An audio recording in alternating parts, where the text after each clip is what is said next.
Welcome everyone to Locker Talk, a webcast series brought to you by BreachLock, a global leader in offensive security solutions, offering continuous attack surface discovery, penetration testing, and red teaming. Hi, I'm Ann Chesbro, and I will be your host and moderator today. Today's webcast is all about CTEM, Strategy, Solutions, and Challenges for Enterprise Security Teams. Over the past few years, Continuous Threat Exposure Management, or CTEM, has evolved, reflecting a threat landscape that rapidly continues to expand and change.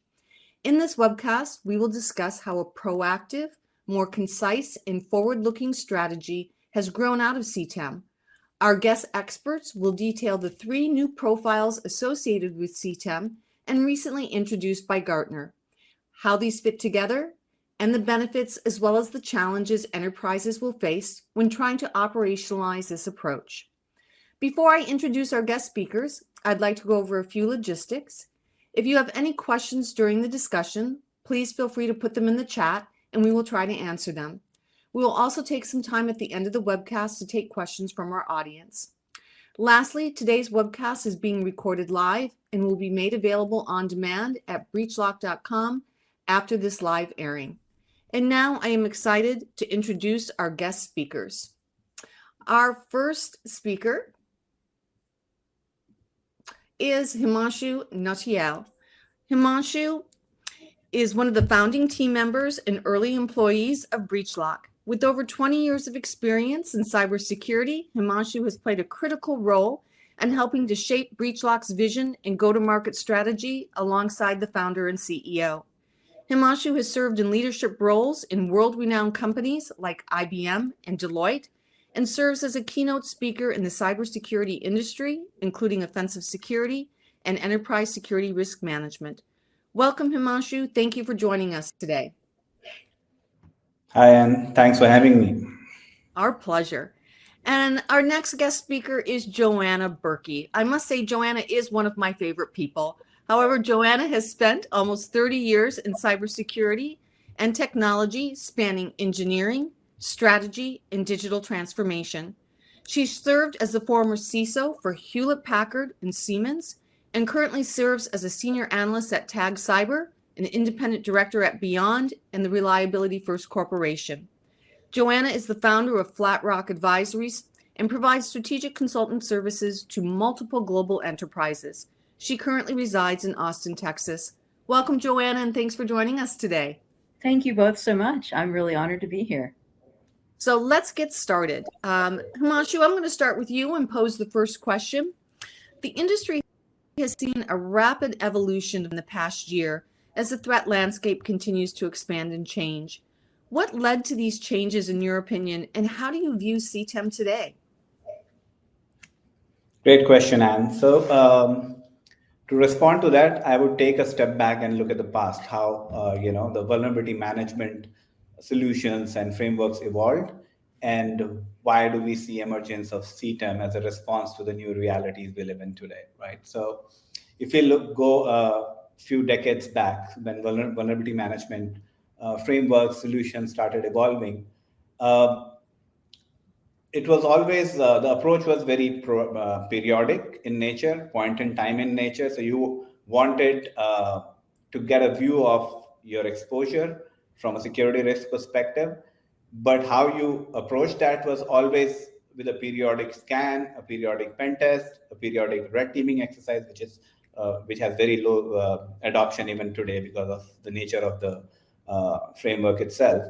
So vulnerability management evolved, but much of the solution that we had, and even today we have, are very point solution, which are very focused on discovery capabilities. And then there are solutions which are focused on prioritization capabilities. So over time, we started with discovery solutions, vulnerability scanners, then new tools emerged, which were more focused on prioritization.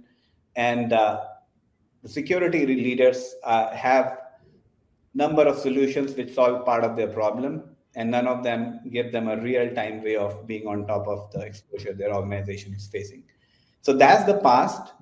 What we see in CTEM, it's a philosophy, it's a framework, it's a set of tools and processes and strategies combined together, which is a response to our new reality where threats are more real time, the attack surface is ever evolving, and that vulnerability management approach, which is very siloed, point in time, distributed, is not going to be able to keep up with what is needed for organizations now. So in CTEM, essentially, we have a proactive, forward-looking way of managing your threat exposures. And this framework is supported by a new generation of tools, which are either extended from the past or purpose built to suit the need of CTEM, which is a continuous program to have a view of your vulnerabilities, uh, discovering your exposure, but at the same time adding a dimension of exploitability to that, because that sharpens their efforts and investment into responding to threats in more real time and in a more targeted manner. So that with that pretext, I would like to invite Joanna also to share her view how she sees this.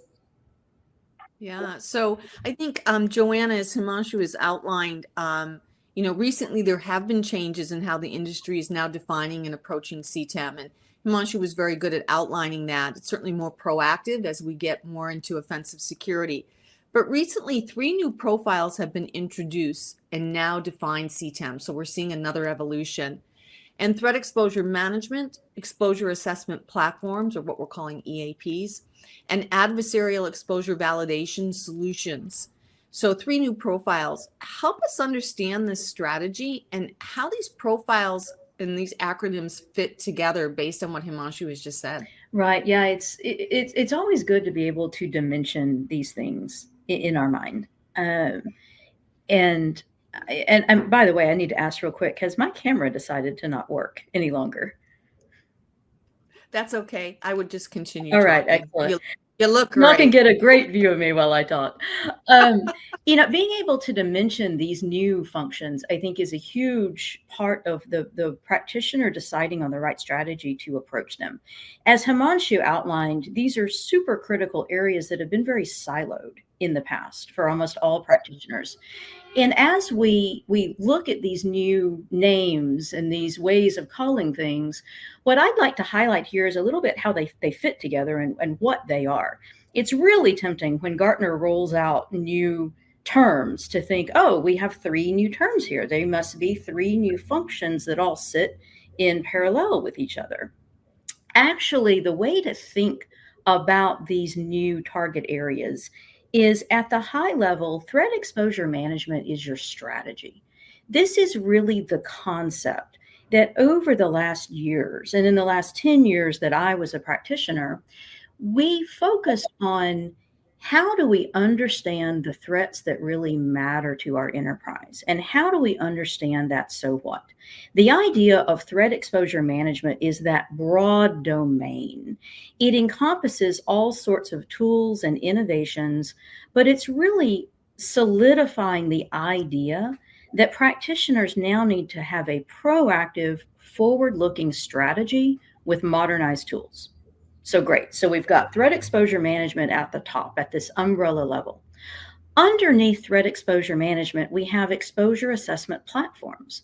These are the technology platforms that are used to execute the threat exposure management program. Threat exposure management is a strategy. The EAP, the exposure assessment platform, is the tool that makes it real.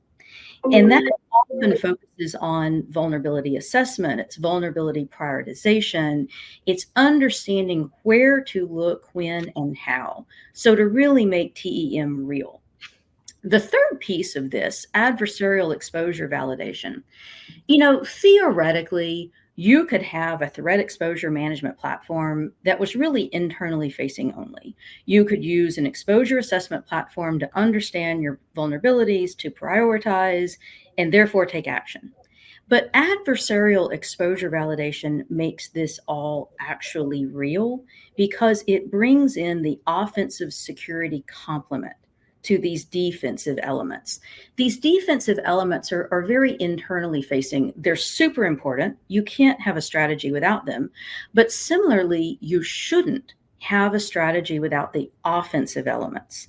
So AEV, the adversarial exposure validation, that's the piece that allows the practitioners and their teams to understand, okay, we think we know what the status of our program is. Let's actually test that against what the attackers are doing. Let's take the attacker frame of mind that's either going to validate and show us that we are focusing on the right things, or, and this is usually my experience, it's going to highlight things that we need to prioritize that had not been on our radar before that. Yeah, I think that's a really good point. And Himanshu, I kind of want to have you elaborate on that, because you work with, small and large enterprises every day. And perhaps you can tell us a little bit more about some of the use cases and how enterprises are applying CTEM to align their security program. Yeah, absolutely, Anne. So let me break it down into two parts, the EAP and the AEP piece, which support the CTEM strategy, like Joanna very rightly put, right? So if we see these two solutions are essentially enablers to bring in more maturity to the 5 steps we have in the CTEM strategy, right? From scoping to discovery to prioritization to validation to mobilization. So if I look at EAP, they bring in a lot of value in the first 3 stages of scoping, discovery, and prioritization by bringing a lot of capability into one platform, right? So you have one platform where you can have native scanners where you can discover vulnerabilities, but also can take a lot of feed from threat intel tools or other scanners. So you bring in all vulnerability data in one place where you can deal with it. So you take care of the silos of having a distributed view of vulnerabilities. And then you have the workflow capability to triage those vulnerabilities, prioritize it, apply business context, which was missing in a point solution. So here you can customize that solution to your business's environment and triage them in a workflow and prioritize that. So that is the use case for an EAP solution that brings in a lot of effectiveness, a lot of context, and a lot of efficiency as to how vulnerability management programs were run. Now, the last two bit in the CTEM strategy, which is essentially validation and mobilization of resources for remediation. That is where your adversarial exposure validation solution come into picture, your BAS solutions or autonomous pen tests or red teaming for that matter, right? So these solutions essentially help you in validation step to really sharpen your efforts and set an urgency as to what are the battles you want to pick, because your vulnerability assessment tools are going to throw thousands of vulnerabilities at you, and you need to know what is most urgent, and that's where the validation from adversarial exposure validation platform like BAS solutions or autonomous pen tests come in handy. So talking about use cases, if I look at CTEM overall for organization, it's the benefit is in terms of reducing your attack surface, to bring down the cycles of remediation, to sharpen your efforts, better ROI. If I look at these two categories in isolation, let me start with AEV. Red teaming is an expensive affair. It takes a lot of time, resources, and expertise to get started. But if you have an AEV solution, it gives you some quick wins by running autonomous solutions to be able to get an early start in a red teaming engagement program. Right. Likewise, you can also augment it. So it can scale your red teaming team investments. So there are use cases like this where you can have some quick wins. Your red teaming team can be scaled, as well as for validation of your security controls, defense investment. You can use these solution in combination with the human red teamer that you may have. So that is something I would want to mention. In my experience, I'm getting this from more and more organizations I work with. They say, okay, I have so many vulnerabilities. Tell me what is exploitable. And that is the answer.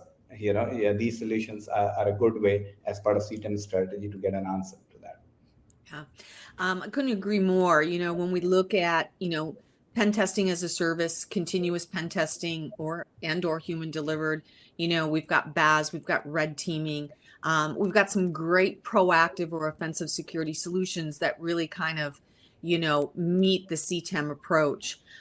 Joanna, as you mentioned earlier, we talked a little bit about exposure assessment platforms. I think Himanshu's been very good about what that means to enterprises and use cases.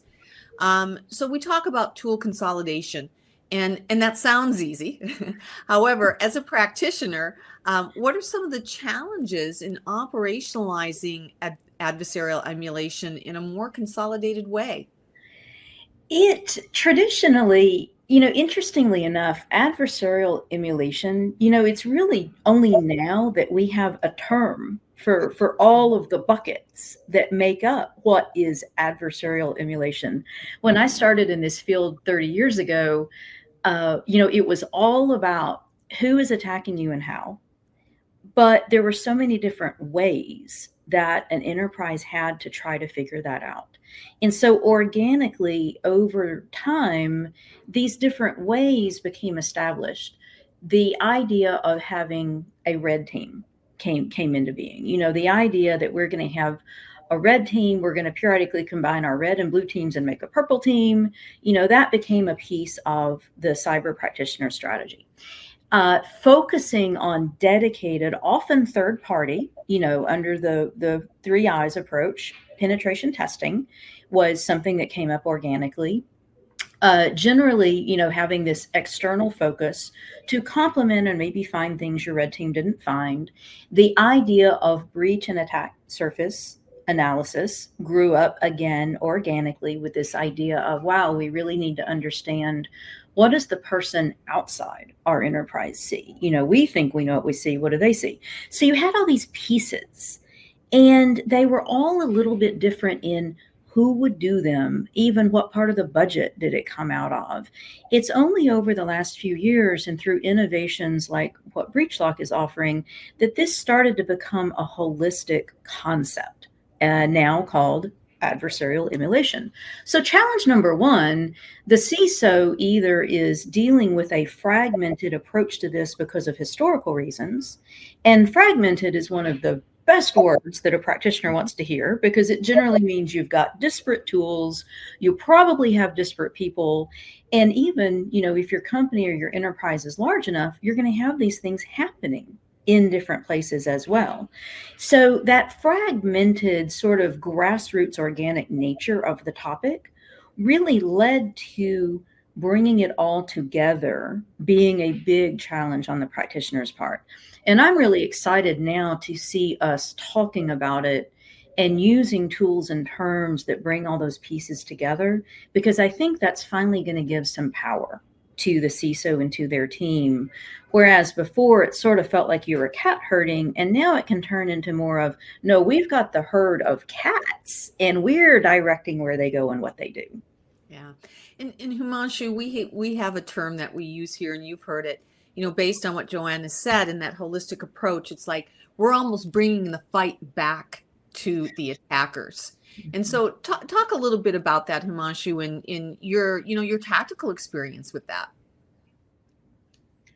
Right. So I'll quote a couple of examples, right? Working with different organizations, different enterprises, and how they view this, and how a CTEM kind of strategy could really be an answer to, what challenges they face.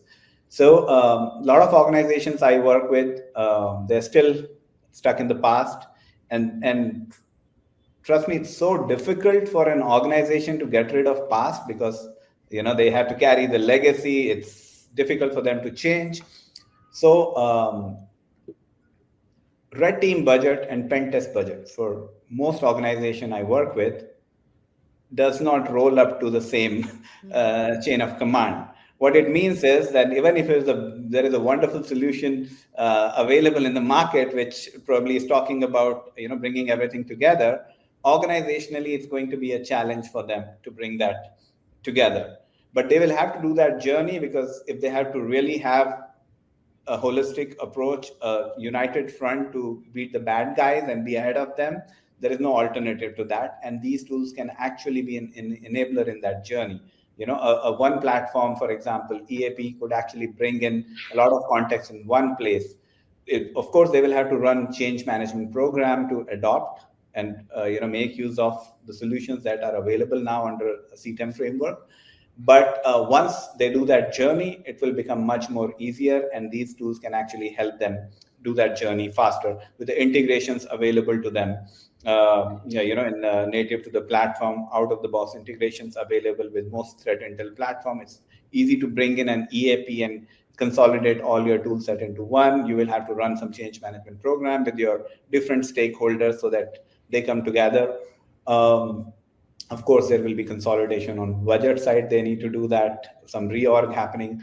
So to summarize, they need to, it will not be because Gartner has this term and there is a lot of merit in it, it will not be a lift and shift application in the context of an enterprise. But definitely, this is a very powerful framework and the right way to approach, a response to the threat landscape we are in today. So that would be my comment. It would not be one size fit all. Some organization look at they look at pen tests. They are more focused on autonomous pen tests because they have a system view. Then some organization I talk to, they prioritize an ecosystem view, and they would rather direct more of the budget to batch solution, which is more aligned to red team. So organizations will have their take on what they prioritize and what they take from CTEM, where is the more weightage.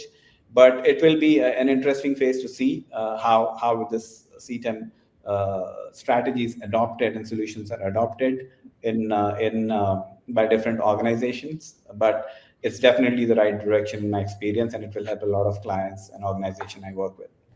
Yeah, I think it's an excellent point. You say, it's a journey, it's part of the process, but at the same time, how do we expedite that process? Because, we can't wait for the next year to start adopting CTEM. The answer is now. So your point is very well taken. Joanna, any comments on that? Because Himanshu's talked about, some of the excellent points about CTEM, and help us understand from one CISO to another, how does a CISO and his or her team actually get this done? That is such a great question and a great thing for us to talk about right now, because Himanshu started to mention this. The manifestation of continuous threat exposure management is going to look different for different enterprises, and it should. No single enterprise should have the exact same cyber strategy as another enterprise, but there's 3 pieces that exist no matter what. And these 3 pieces are: what does the CISO and their organization do, and who do they work with to remediate the things we're talking about here? It's cyber organizations are in an interesting place because they're really the ones with the flashlights. They've got the flashlights, they're looking under rocks, they're shining those lights into places that maybe haven't been looked at before.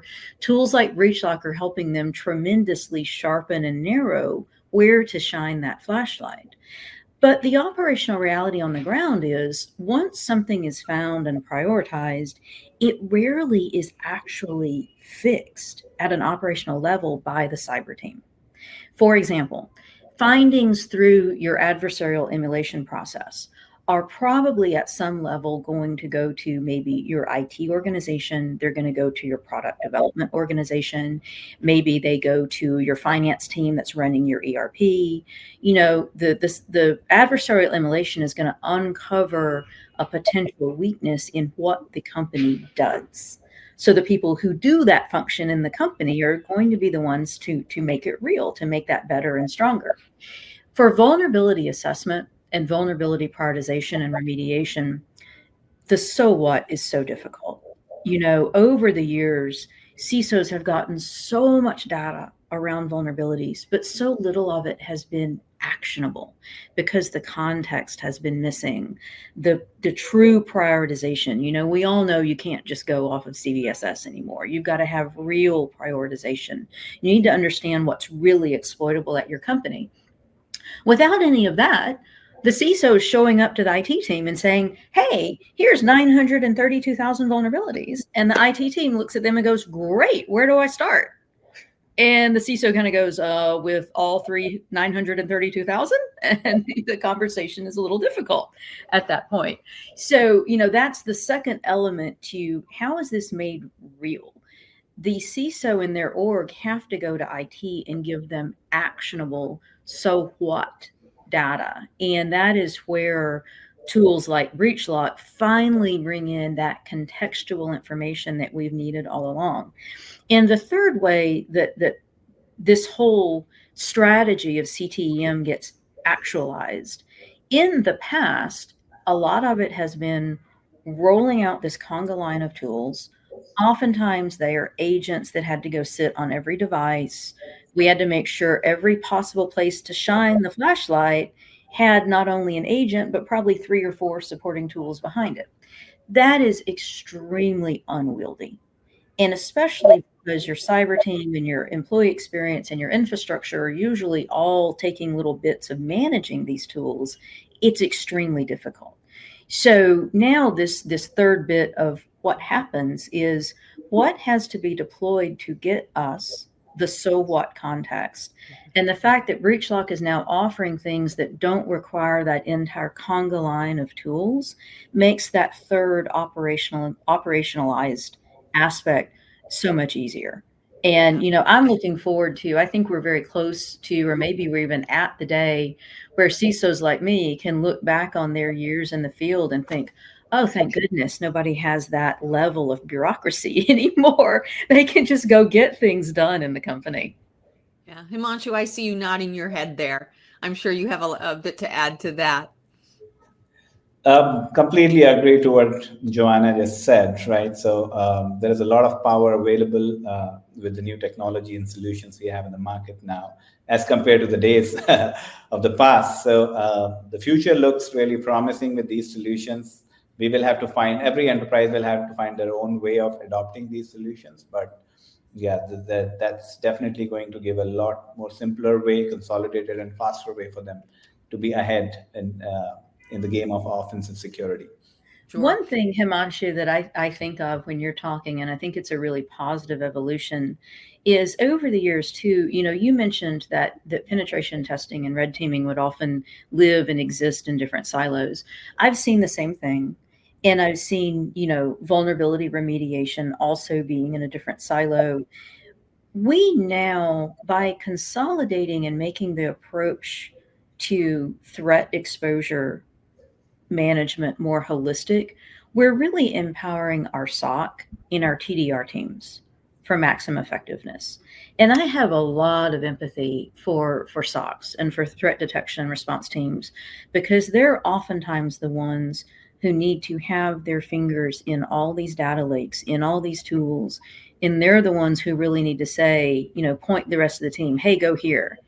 And we've really given them an impossible job over the last years. And now being able to bring things together for them, I think this is really going to enable our SOCs to take a big step forward. And by the way, help with the tremendous workload and burnout that we see in that space. It is one of the most vulnerable spaces in a cyber program. And the more help we can give to them, the better off everybody is. Yeah, it's a really good point. And we have quite a few questions kind of rolling in. And I think this is a great segue to what you've said, Joanna. And I'm going to give Himanshu this question. I think it's most appropriate. The question from one of our audience members, Himanshu, is if CTEM is really just finding the right solutions and consolidating them into what platform, what should enterprises like mine be looking for when I talk to my security provider? What are the top 3 questions I should ask them? Yeah, excellent question. And so I kind of touched upon this, that every enterprise will have their own flavor of how they adopt the solution. They pick up as a right solution for them from the portfolio or categories we just talked about, like EAP or adversarial emulation. But what they really, as a practitioner, as a security and risk management leader who is probably going to run these programs, they need to ask these couple of questions to choose the right path for them, right? One, they need to know,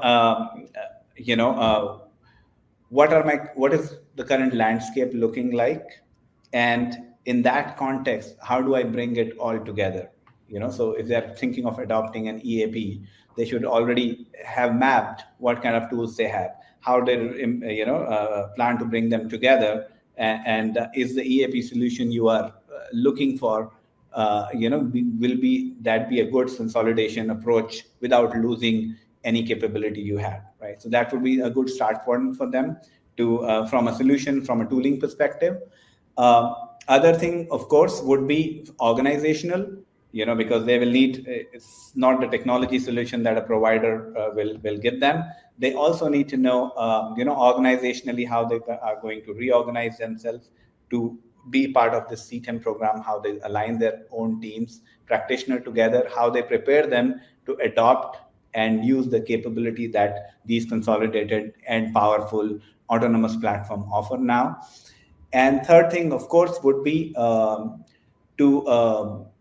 ask how they are going to evaluate these different technologies available, because every technology, including breach lock and some of the solutions available in the market, they have a specific set of use cases, problems they are trying to solve as part of the CTEM strategy, and that should fit their organization. So it's important for them to be very clear about what their evaluation criteria would be to get started on the CTEM journey. Yeah, great. And Joanna, you mentioned this a little earlier about defensive solutions and obviously the balance that we need. And one of the questions that has come in is, our company has a mix of products from MDR and EDR, but very little proactive or offensive security solutions. How do I integrate these tools into what we currently have? Yeah, that's a great one. And this is one of those answers. I think I can give a few suggestions for possible best practices. And it's going to be very much up to what is the existing workflow for how a security team gets things done. Were they a very ticketing centric organization? Are they, more aligned toward using GitHub to track the actions they need to do, et cetera? And I'm actually going to throw out there, adding the offensive security tools into the mix is a great time to think about your workflow and is it actually working for you? Because SIEM broke onto the scene 20 years ago, SIEM led to a very, ticket pushing sort of approach to getting things done. That may or may not be the best thing for an enterprise to do any longer. So this is a great way to sort of assess, especially because so many new tools are available as well. Is this still the right way that we actually actionalize this stuff in our company? I will say one of the best practices that I've seen here that I highly push is, as I mentioned a while ago, these tools are further equipping your SOC. Your SOC is generally the one who's going to be taking actions and pushing actions. So the experts in your SOC are the right place to say, hey, I'm sitting here, I'm Miss CISO, I have an idea on how y'all need to integrate this into your workflow. You guys are the experts in what's going to make your life easier. I have always been amazed, and I shouldn't be amazed. I mean, we hire smart people because they're smart. But anytime as a CISO that I've taken a problem like this, gone to the expert and said, what would you do it? How would you do this and what would make your life easier? They're going to have great ideas there. But I would say, take a step back. Think about how your SOC actionalizes the things in your company. What's the data source they use? Where does it go into? Fit these offensive findings in there. It's actually not tactically difficult to fit into the existing workflow, but take a step back and look at that and say, you know what? Now that we're getting much more holistic information, we've got a much better idea on the so what. Maybe we need to start taking a tiered task approach to what we do. Instead of every vulnerability being a ticket, for example, perhaps it's time for us to step back and actually have SIIs that we work with different functions in the company and particular projects and actions that happen under those. I could talk about this operationalization all day long, but, taking a step out of what we have today, is it serving our purpose and how we augment it? I'd bring the SOC team to the table, get their input, and either enrich what you have today or maybe take that single flow that you have today and turn that into something that's a little bit more fit for purpose for how your enterprise works and how the different functions in your enterprise work together, since they are the ones who's going to end up making this real. Yeah. We have, thank you for that, Joanna. We have a few minutes left, and I'm going to let Himanshu close. We've talked a lot about approach. We've talked a lot about operationalizing this, and we've kind of touched upon tools. But what are those right tools? And I know, Himanshu, you and you know, our entire team work effortlessly, you know, every day to comply with our clients' requests. Talk a little bit about how we incorporate CTEM and some of the solutions that BreachLock is using. Sure, Anne. So, like I said, there are a lot of tools available in the market which are good at one or the other thing supporting CTEM strategy. I can talk about BreachLock, how we are building solutions to support organizations who are on this journey to adopt CTEM, right? So from a EAP perspective, where we get all the vulnerability context in one place, you know, so BreachLock offers capability where, you know, we have one platform, unified platform, where we get vulnerabilities which BreachLock, you know, autonomous pen test capability can produce.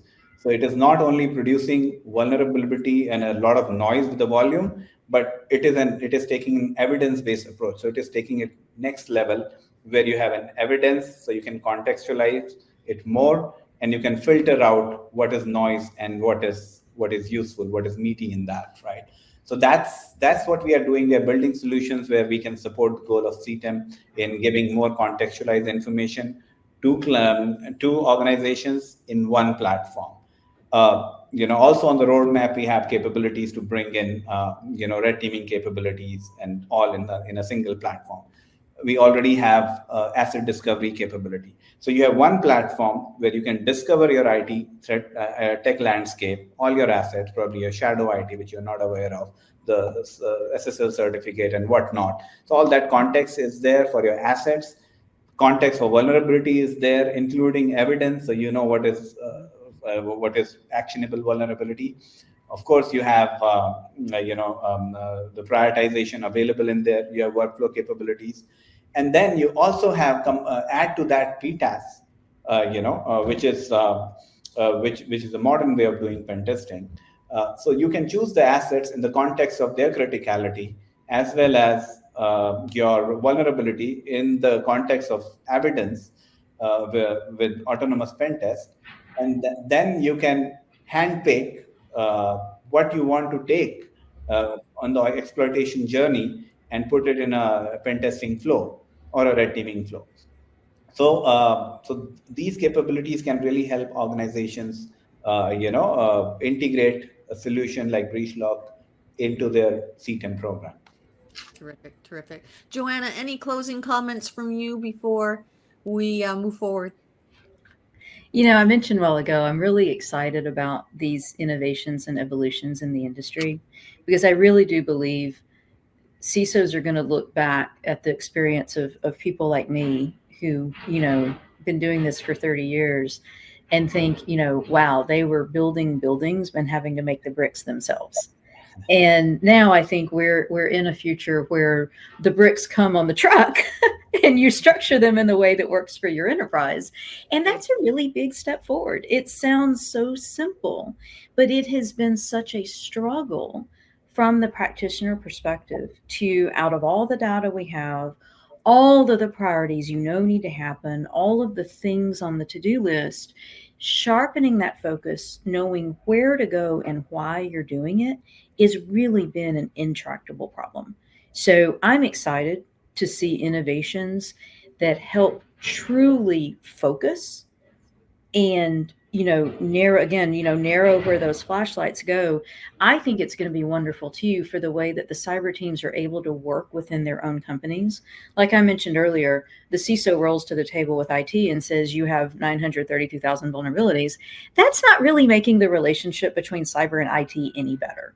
So the ability to go to your partners and stakeholders within the company and give them better, more focused, actionable tasks and why, it's going to be great for the way cyber is able to collaborate and work across their company as well.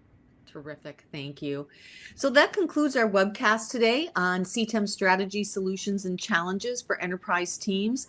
I'd like to thank our guest speakers, Himanshu Nachial and Joanna Burkey. You two were great. Thank you so much for your valuable expertise and insights. We appreciate it. And please note that this webcast will be made available on demand at breachlock.com after this airing. And if you would like more information about BreachLock and offensive security solutions, please wait for the closing and we will provide more information on how to contact us. So to our guest speakers, thank you. To our attendees, thank you. And we look forward to seeing you again soon. Thank you.